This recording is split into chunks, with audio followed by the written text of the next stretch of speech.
પાણીની લાઇનમાં ભંગાણ સર્જાતા અમૂલ્ય પાણી બિનઉપયોગી વહ્યું હતું। વડોદરા મ્યુનિસિપલ કોર્પોરેશન તંત્ર દ્વારા શહેરમાં વિકાસના નામે ઠેર ઠેર ખાડા ખોદવામાં આવ્યા છે। આ જ પ્રકારનો એક ખાડો વડોદરા શહેરના તરસાલી મેઇન રોડ ઉપર પાણીની ટાંકી નજીક ખોદવામાં આવ્યો છે।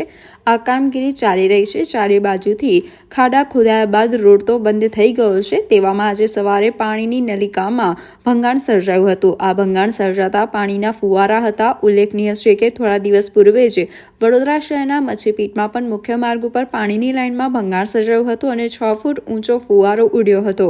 તેવામાં તરસાલી મુખ્ય રોડ પર પાણીની ટાંકી નજીક અર્બન હેલ્થ સેન્ટર પાસે કોર્પોરેશન દ્વારા ખાડા ખોદવામાં આવ્યા છે। આ કામગીરી દરમિયાન પીવાના પાણીની નલિકામાં ભંગાણ સર્જાયું હતું, જેના કારણે પીવાના પાણીનો વેડફાટ થયો હતો।